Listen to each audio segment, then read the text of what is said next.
ready for Kristianna to finally come home. You know, Bonnie and Clyde was an incredible love story. That's the way I see us. Really appreciate having Terra at the house with me. We cut up and joke around a lot. I am loyal to Kristianna. I have not cheated on her. But there have been a few occasions where an occasional spark or two has flown since she's been there. Hi, how are you?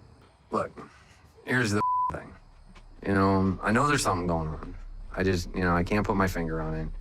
Your sister's locked up. It's lonely as and, I mean, what the hell do we do about it? I don't know. What do you think? I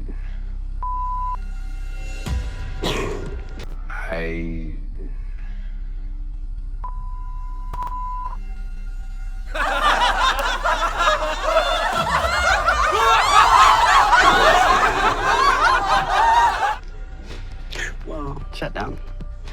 I can't do that to your sister. I really can't. Here's the thing, you guys don't even really know each other yet. But we know each other.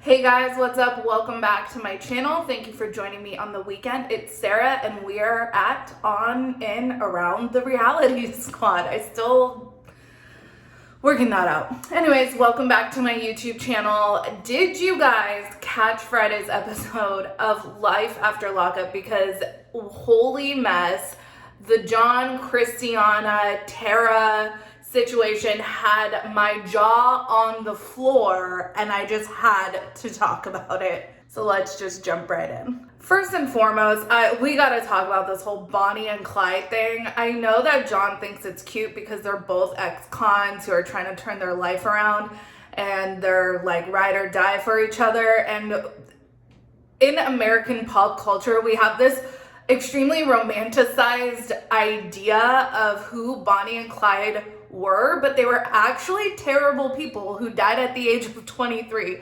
So let me just read to you who Bonnie and Clyde were. Hold on 1 second.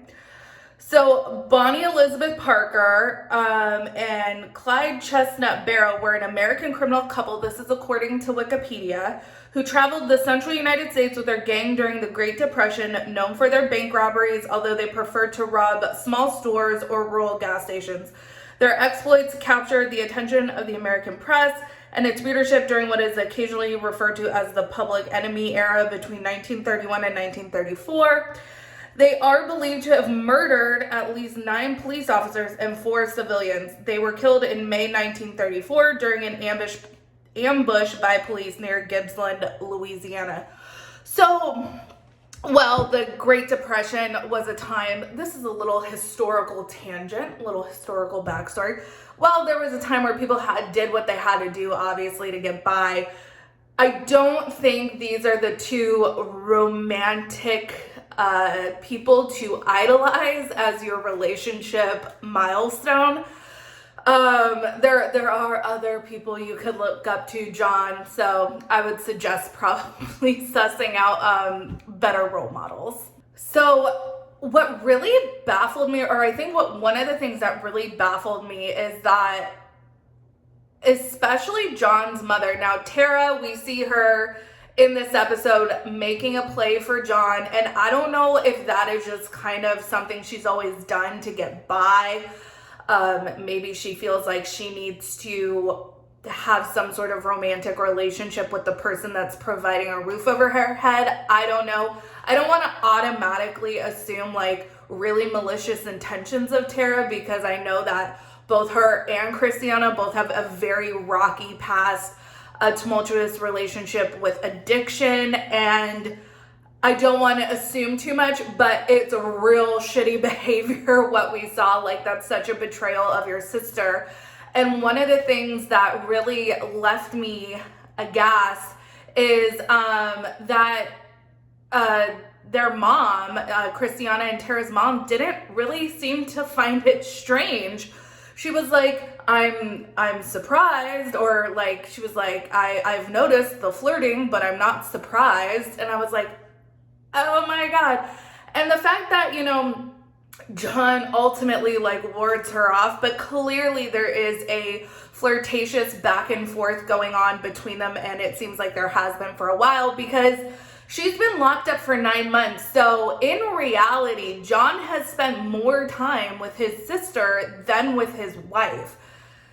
And that's, there's just so much to unpack here. Ultimately, when it comes down to it, trying to make a pass at your sister's husband is incredibly deceptive, and that is a huge betrayal, and it really sucks.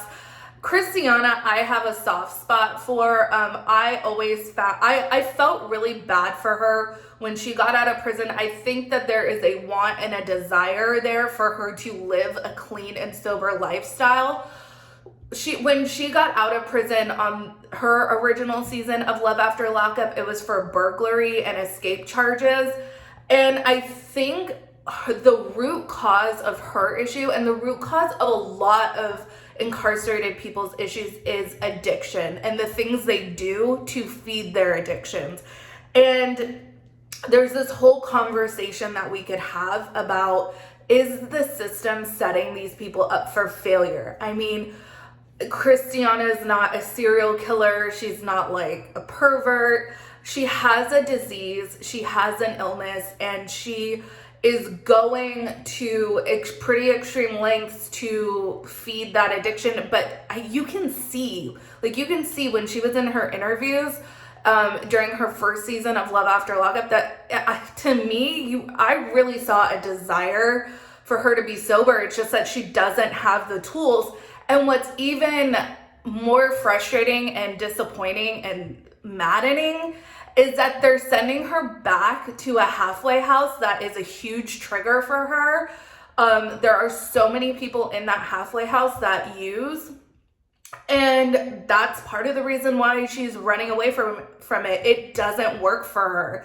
That location doesn't work for her. Is there any other location in Iowa that she could go to? Like, gosh, like, I want to like beg the judge on her behalf, because if she had the tools, there is a desire there to live a sober lifestyle. You can see that in her, and it just makes me so sad that it's a cycle. You know, we see it, we hear about it all the time, this cycle, but this is just like such a shining example of that.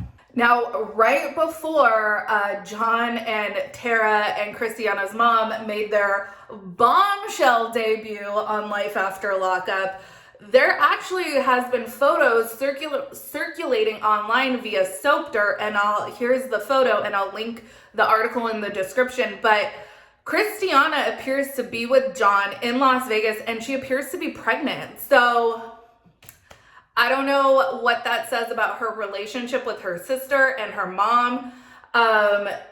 You know, Kristianna cared a lot about her sister to get her out of a very dangerous living situation. So on the one hand, if I was Kristianna, I'd be like, bitch, but you know, there's obviously extenuating circumstances, and I'm really curious.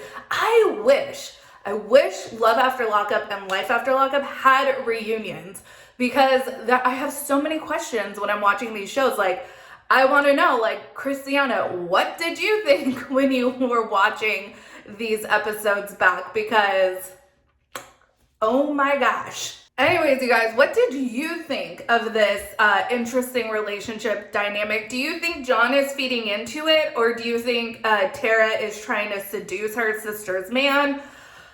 I would love to hear your opinions. Do you think that their mom, Terra and Kristianna's mom, was kind of just like, maybe should have told Terra to cut it out or something? Because I don't know. Like, I feel like maybe her mom should have tried to like intervene in some way. Who knows? But anyways, let me know what you think. Make sure to give this video a like, subscribe to my channel, follow me on Instagram and Twitter at Reality Squad, and I will see you in the next video, you guys. There have been more filings in the Tati Westbrook, who knew she was still involved in this lawsuit versus Without a Crystal Ball. And we will touch on that, but just everything is rapidly deteriorating at the same time as unfolding, and I feel so bad for the judge in that case, because it is legitimately the definition of a clusterfuck.